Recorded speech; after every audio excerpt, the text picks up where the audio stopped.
Hello students, myself Mohammad Shahnawaz Alam, mathematics lecturer, Kareem City College, Mango campus.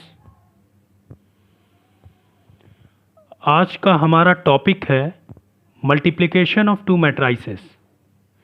आज हम ये सीखेंगे कि किसी दो मैट्रिसेस को कैसे मल्टीप्लाई किया जा सकता है। लास्ट क्लास हम लोगों ने सीखा था कि किसी दो मैट्रिक्स को किस तरह से हम ऐड कर सकते हैं एंड सब्ट्रैक्ट कर सकते हैं।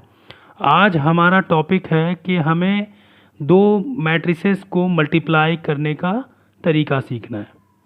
ये थोड़ा टिपिकल है, एडिशन और सब्ट्रैक्शन की तरह नहीं है, ठीक है।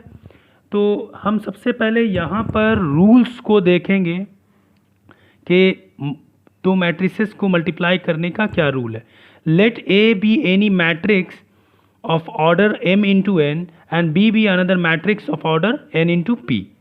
Then the matrices A and B are said to be compatible or conformable. That is, the product AB exists if, मतलब दो मैट्रिसेस को मल्टीप्लाई तभी किया जा सकता है जब दोनों मैट्रिक्स का में पहले मैट्रिक्स का नंबर ऑफ कॉलम्स और दूसरे मैट्रिक्स का नंबर ऑफ रोज बराबर हो। अगर ऐसा नहीं होगा तो प्रोडक्ट एग्जिस्ट ही नहीं करेगा। This is the main condition. Similarly the product B A exist if number of columns in first matrix B and the number of rows in the second matrix A, here B है ना, तो number of columns in B is equal to number of rows in A, ये बराबर होगा तभी product B A exist करेगा, otherwise नहीं। Example से हम इसे समझते हैं।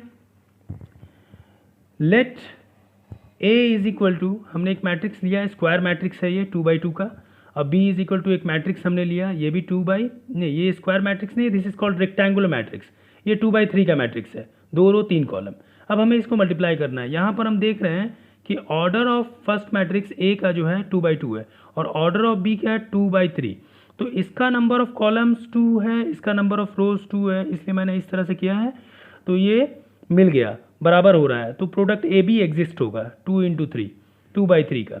ऑर्डर ऑफ ए बी क्या हो जाएगा 2x3, since number of columns order of A B is 2x3, since number of columns in A is equal to number of rows in B, therefore the product A B exist. The product B A does not exist, why?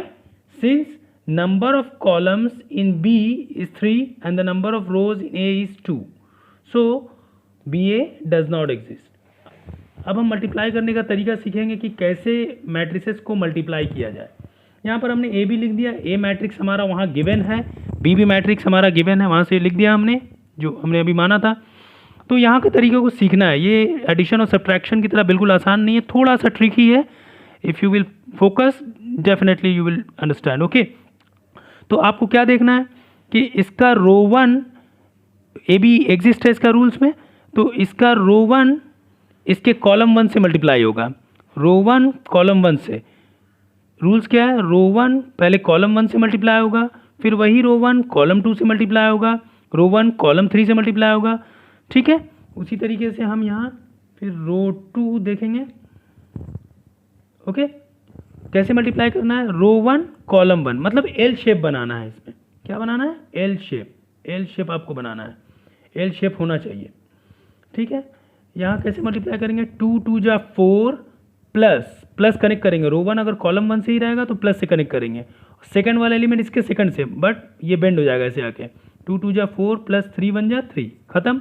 फिर ये रो 1 से दूसरे column में चल जाएंगे, 2 1 जा 2 plus 3 into 0 0।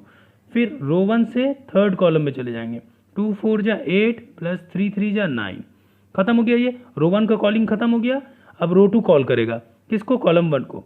1 into 2 2 plus 4 1 जा 4, 1 into 1 1 plus 4 0 जा 0। उसके बाद 1 इंटू 4 4 प्लस 4 3 जा 12। आपको याद रखना है पहले वाला एलिमेंट पहले से ही होगा, सेकंड वाला एलिमेंट सेकंड से होगा।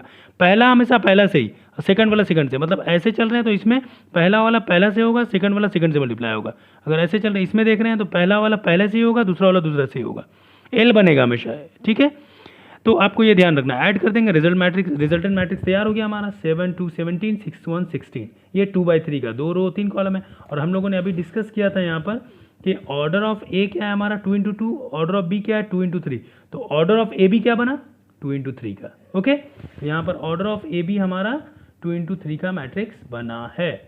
नाउ अनदर एग्जाम्पल हम फिर लेते हैं। यहाँ पर एक मैट्रिक्स हमने लिया है स्क्वायर मैट्रिक्स, इसका ऑर्डर भी 2 × 2 है और ये बी मैट्रिक्स हमने लिया है 2 × 2 का। अब हम ये देखेंगे ऑर्डर ऑफ ए बराबर है बी का भी स्क्वायर मैट्रिक्स ही है, दोनों बराबर है। ऑर्डर ऑफ ए बी क्या होगा 2 2 कैंसिल हो गया, ये 2 × 2 का ही होगा, 2 रो 2 कॉलम। ए बी हम लिखेंगे यहाँ पर, ए को हमने लिखा बी को लिखा, फिर वैसे ही मल्टीप्लाई करेंगे रो 1 कॉलम 1, 3 2 = 6 + 4 1 = 4, फिर 3 1 = 3 + 3 1 = 3, फिर रो 2 कॉलम 1 -2 2 -4 + 4 4 = 16। ये रिजल्ट तैयार हो जाएगा। फिर उसी तरीके से हम बी ए मैट्रिक्स को मल्टीप्लाई करेंगे, बी लिखा हमने मैट्रिक्स को और ए लिखा, ठीक है। रो 1 को कॉलम 1 से 2 3 = 6 -2 1 = -2, फिर रो 1 को कॉलम 2 से 2 1 = 2 + 4 1 = 4, फिर रो 2 कॉलम 1 से 4 3 = 12 माइनस प्लस होना चाहिए लेकिन ये प्लस माइनस होगा, 3 2 = -6, 4 1 = 4 प्लस पहला वाला पहले से हो गया 3 4 = 12, ये ऐड हो गया, ये बन गया मैट्रिक्स। इसके बाद हम गौर करो तो बच्चों देखो यहाँ पर क्या है, ए बी मैट्रिक्स मल्टीप्लाई होने से क्या आया 10 6 12 10, बी ए मैट्रिक्स मल्टीप्लाई होकर क्या है 4 6 6 10। इसका ये अर्थ है कि ए × बी और बी × ए जनरल केस में बराबर नहीं है। दो मैट्रिक्सेस को जब जनरली हम मल्टीप्लाई करेंगे तो वो बराबर नहीं होगा। Here we can see A B not equal to B A, तो नोट करके लिखेंगे in general the matrix multiplication is not commutative. Commutative का मतलब उल्टेगा नहीं, जैसे 7 8 = 56, 8 7 = भी 56 होता है, लेकिन मैट्रिक्स में ऐसा नहीं होता। 5 4 = 20 नंबर सिस्टम में, 4 5 = 20, लेकिन मैट्रिक्स में ए × बी नहीं बराबर होगा बी × ए के। नाउ हम एक मैट्रिक्स और मान लेते हैं, let A is equal to ये एक मैट्रिक्स मैंने मान लिया 3/3 का और आई मैट्रिक्स है आइडेंटिटी मैट्रिक्स 1 0 0 0 1 0 0 0 1। अब हम ए को आई से मल्टीप्लाई करके देख रहे हैं तो ये मैट्रिक्स तैयार हो रहा है, वापस खुद ए बन जा रहा है, ए मैट्रिक्स देख लो कि आप मल्टीप्लाई करके।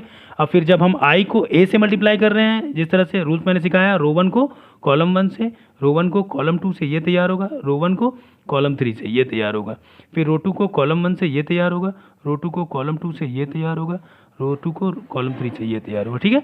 अब आप मल्टीप्लाई करके देखोगे वापस ये आ जा रहा है। तो कहने का मतलब है कि ये ए को आइडेंटिटी मैट्रिक्स से मल्टीप्लाई करो या आई को ए से मल्टीप्लाई करो, वापस ए ही आएगा, वही मैट्रिक्स आता है। जिस तरह से नंबर सिस्टम में 2 को 1 से मल्टीप्लाई करते हैं 2 वापस आ जाता है, 1 से किसी भी नंबर को मल्टीप्लाई करेंगे वो नंबर वापस आ जाता है। तो उसी तरीके से किसी भी मैट्रिक्स को अगर कॉम्पैटिबल है आइडेंटिटी मैट्रिक्स से मल्टीप्लाई करेंगे तो वापस ए मैट्रिक्स आ जाएगा, ठीक है। ओके, आज के लिए इतना ही, थैंक यू।